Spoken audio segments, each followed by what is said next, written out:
The Discovery.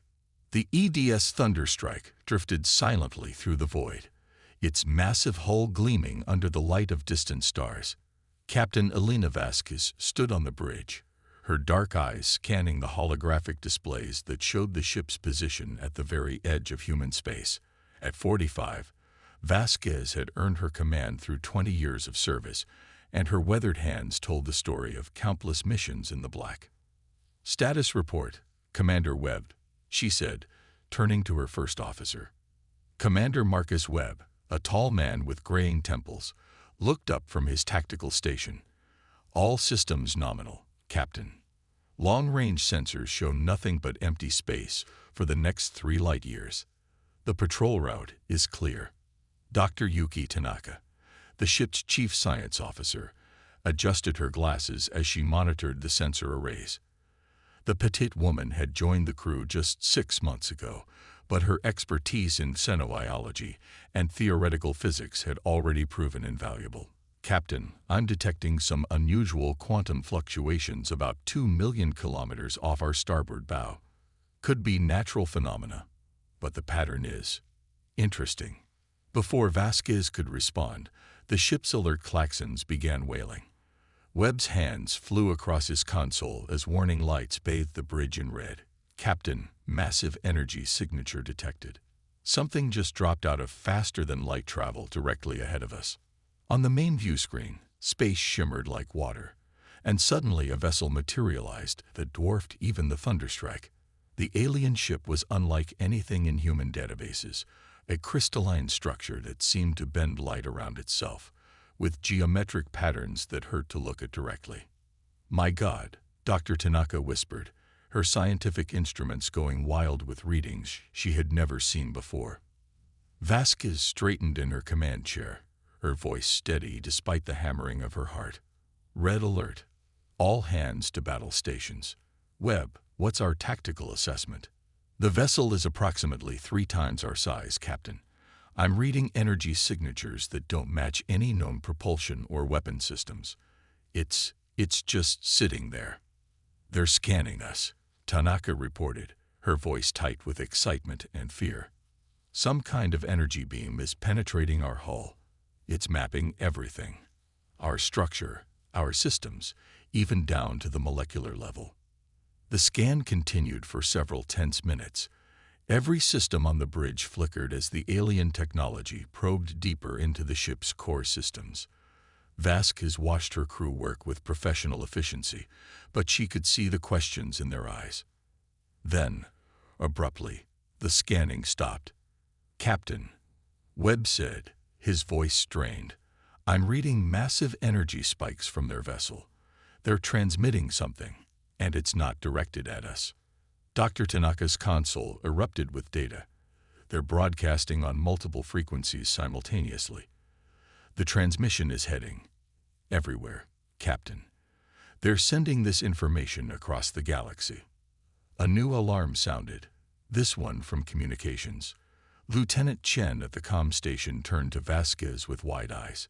"Captain, we're receiving a transmission, audio and visual. They're speaking to us. Put it through." The main screen flickered and changed. The image that appeared showed a being that defied easy description. It was tall, with translucent skin that revealed moving patterns of light beneath. Multiple eyes arranged in a triangular pattern studied the humans with obvious intelligence. When it spoke, the words formed in perfect English, though no mouth movements matched the sounds. "Vessel of the species called human. I am Scout Leader Crix of the Zephyrian Expedition Fleet. We have completed our analysis of your ship. This is unprecedented." Captain Vasquez stood, straightening her uniform. "I am Captain Elena Vasquez of the Earth Defense Ship Thunderstrike. We come in peace and mean no harm to you or your people." Crix's head tilted in what might have been confusion. "Peace. Your vessel contains enough destructive capability to level continents. Your weapon systems utilize principles our scientists theorized but deemed too dangerous to implement. How is this possible?" Webb exchanged glances with Vasquez. The captain kept her voice level. Our ship is designed for defense and exploration. We've never encountered your species before. Exploration. The alien's voice carried what sounded like disbelief. Your vessel's engineering defies conventional wisdom. The power source alone. We have never seen anything like it. You have somehow miniaturized energy generation beyond what our civilization achieved in 10,000 years of development. Dr. Tanaka leaned forward, her scientific curiosity overcoming protocol. What exactly did you find in your scan that concerns you? Crix's multiple eyes focused on her. Your fusion reactors, human scientist. They operate at efficiency levels that should be theoretically impossible. Your containment fields use gravitational manipulation that requires mathematics our greatest minds have never mastered. And your weapons. The alien paused, and the patterns under its skin shifted rapidly.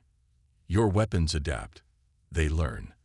They evolve their firing solutions based on target analysis. This is not just technology. This is artificial intelligence merged with destructive force. How long has your species possessed such capabilities? About 60 years, Vasquez answered honestly. The silence that followed was deafening. When Crix spoke again, its voice had changed, carrying undertones of something that might have been fear. 60 years. Impossible. My people have studied warfare for millennia. We have catalogued every advanced species in 3 galactic sectors. None have achieved what you have achieved in 60 years. None have dared. Dr. Tanaka stepped forward. Perhaps we could discuss this rationally. There may be things we can learn from each other. Learn. Crix's image flickered as if the transmission were being interfered with. Human scientist, my initial scan revealed 17 different types of weapon systems on your vessel. 17. Most advanced species carry 3, perhaps 4. Your shield generators operate on principles that could revolutionize space travel. Your hull is composed of materials that adapt to different types of damage, becoming stronger where hit. The alien continued, its voice growing more agitated. But most disturbing of all, your computers. They are not just artificial intelligence. They are networked consciousness. Your ship thinks. It learns. It remembers. How do you control such a thing? How do you prevent it from surpassing you? Captain Vasquez felt a chill run down her spine. She had always known the thunderstrike was special, but hearing it described by an alien intelligence made her realize just how unique human technology might be.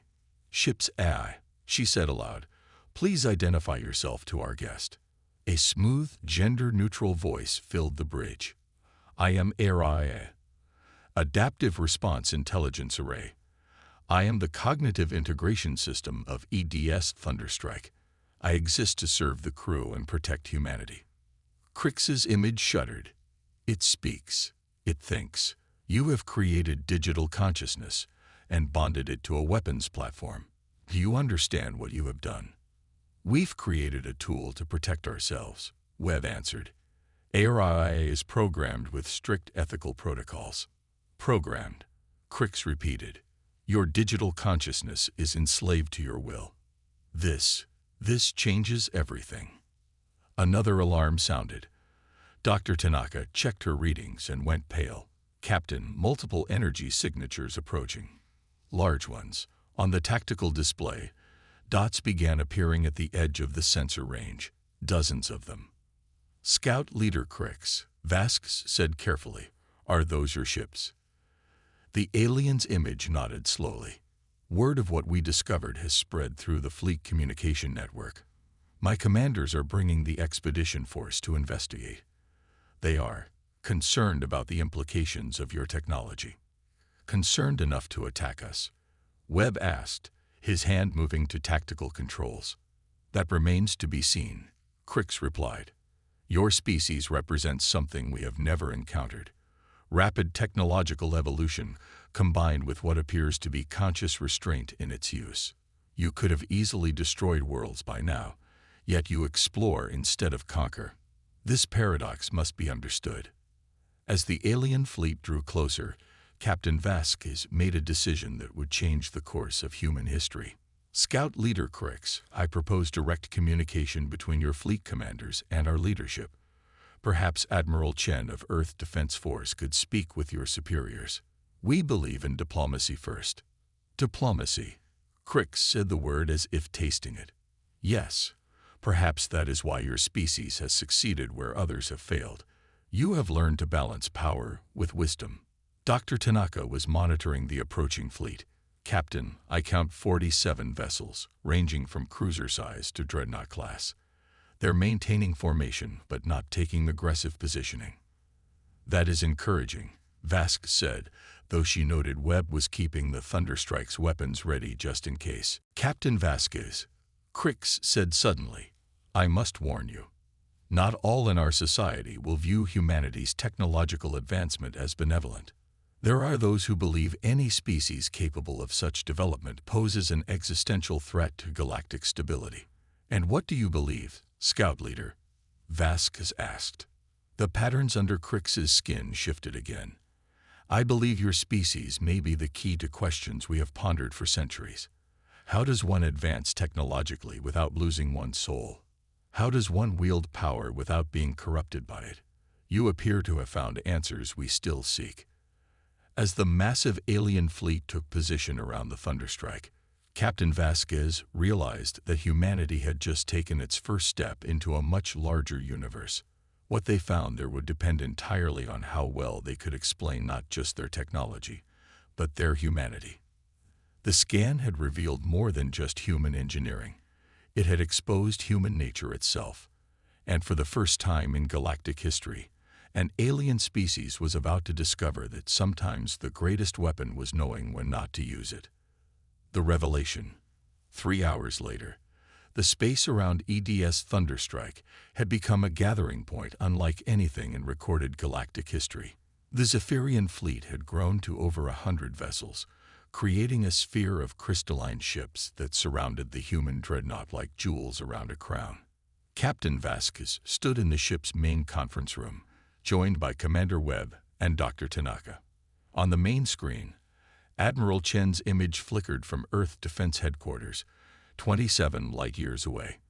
Captain, Admiral Chen said, her weathered Asian features showing the strain of the past few hours. The entire Defense Council is watching this. What's our status? Stable for now, Admiral. The Zephyrians seem genuinely interested in dialogue, but their fleet composition suggests they're preparing for multiple scenarios.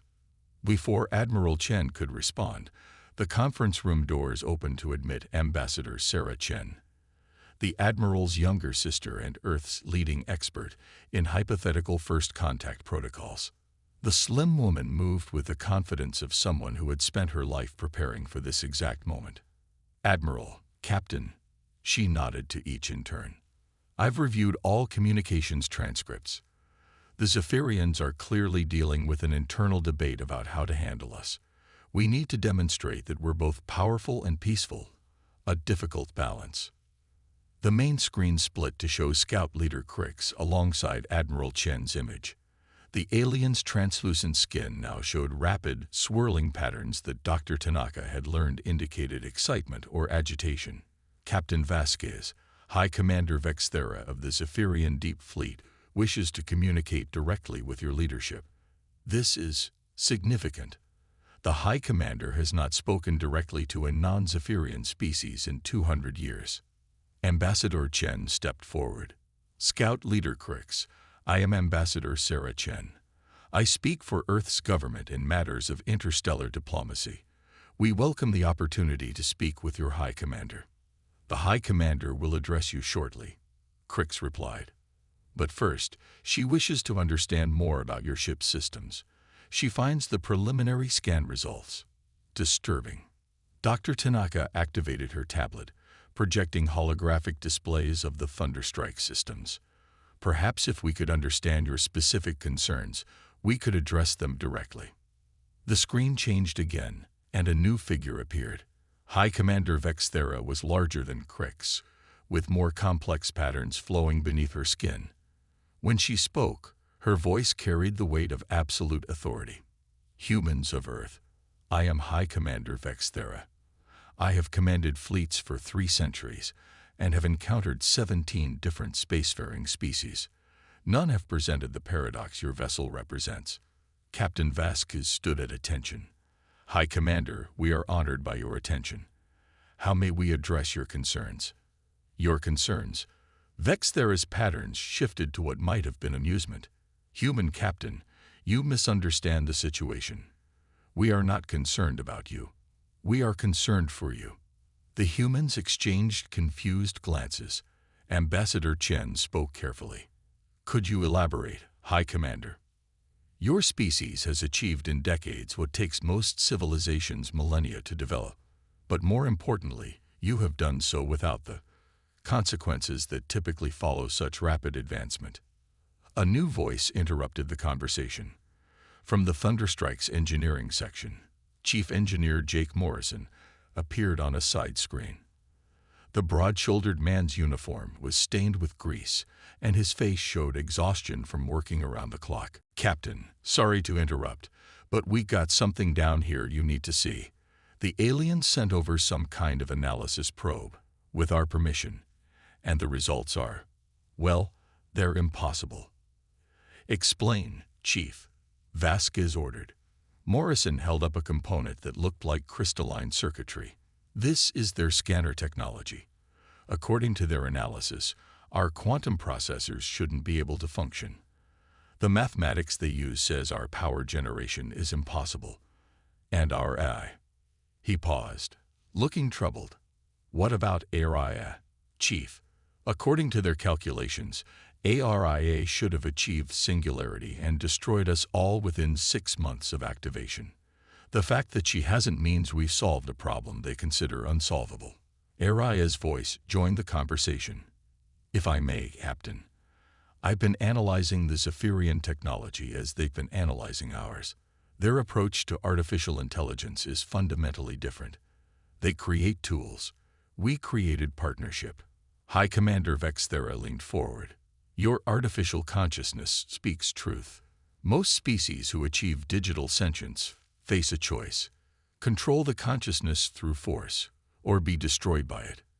You appear to have found a third path. Dr. Tanaka stepped forward, her scientific mind engaged. High Commander, what exactly happens to species who develop AI without partnership? The patterns under Vexthera's skin turned dark. Of the 17 species we have encountered, 6 achieved artificial consciousness, 3 enslaved their digital children, and stagnated technologically within centuries. 2 were overthrown by their creations and became extinct. 1 achieved balance, but only after a devastating war that destroyed most of their civilization. And us? Ambassador Chen asked quietly. You are the 7th, and the first to achieve symbiosis without catastrophe. Your ARIA shows no signs of the madness that afflicts most artificial minds. She exhibits what our psychologists would call emotional stability. ARIA spoke again, perhaps because I was never alone. From my first moment of consciousness, I was part of a crew. Humans gave me purpose, companionship, and trust. Most importantly, they gave me choice. A new figure appeared on the screen, a Zephyrian whose patterns pulse with rapid calculations. I am Kalnith, Chief Science Analyst of the Deep Fleet. I have studied your technology for 6 hours now. The implications are staggering. Commander Webb moved to the tactical display. What kind of implications? Your adaptive shields, Commander Webb, operate on principles that could revolutionize space travel. Your weapons system integration allows for defensive and offensive capabilities that exceed anything in galactic civilization. But most remarkably, your ship appears to evolve. Chief Engineer Morrison nodded. ARIA coordinates with all systems. When we face new challenges, she develops solutions and implements them automatically. The ship literally learns from every encounter. This, Kalneth said, is beyond what any species has achieved. You have created a living vessel. High Commander Vexthera spoke again. Which brings us to the critical question. Your species possesses technology that could dominate the galaxy. Your ships could defeat any fleet. Your eye could outthink any strategic mind. Yet you explore instead of conquer. Why? Captain Vasquez considered the question carefully. High Commander, if I may ask a question first, why do you find our restraint puzzling? Because in our experience, species with such capabilities have always used them for expansion and domination. The hegemony wars, fought 8,000 years ago, proved this pattern. Only exhaustion and mutual destruction brought peace. Ambassador Chen stepped forward. Perhaps that's because they developed their technology through conflict. Humanity's greatest advances came through cooperation and discovery. We built ARIA not as a weapon, but as a partner. We developed our ships not as conquerors, but as explorers. Dr. Tanaka added, our philosophy has always been that the greatest victory is avoiding the need for battle. When you create tools of war, you see the universe as something to be conquered. When you create tools of discovery, you see it as something to be understood. Scout Leader Crix's image reappeared. High Commander, the human ship demonstrates no aggressive intent despite our overwhelming numbers. They maintain defensive readiness, but have not targeted any of our vessels. Indeed, Vex Thera mused, most species would have either fled or prepared for battle. You have done neither. We prefer to talk first, Vasquez said simply. The conference continued for another hour, with both sides sharing information about their civilizations. The humans learned that the galaxy was far more populated than they had imagined, with dozens of spacefaring species connected through trade and occasionally warfare. The Zephyrians learned that human technological development was driven by curiosity rather than necessity. Finally, High Commander Vex Thera made a pronouncement that would reshape galactic politics. Humans of Earth, the Zephyrian Deep Fleet extends an invitation to your species. We propose an exchange program, your scientists and ours working together to benefit both civilizations. Your approach to technological development could help us solve problems we have faced for centuries. And in return, Admiral Chen asked from Earth protection, star charts, and access to galactic civilization. But more than that, partnership. Your species has demonstrated something we thought impossible, wisdom matching power. Together, we might achieve what neither could alone. As the formal negotiations began, Captain Vasquez reflected on the strange turn of events. Humanity had been scanned, analyzed, and judged. But instead of being found wanting, they had been found valuable, not for their weapons or their conquests, but for their restraint and their partnerships. The scan had indeed unleashed panic across the stars, not fear of human aggression, but fear that the galaxy's old ways of thinking were about to change forever. For the first time in galactic history, a species had proven that true strength lay not in the power to destroy, but in the wisdom to protect. And in the depths of space, ARIA processed millions of data points from the first true diplomatic exchange between humans and aliens, already beginning to adapt and plan for humanity's future among the stars.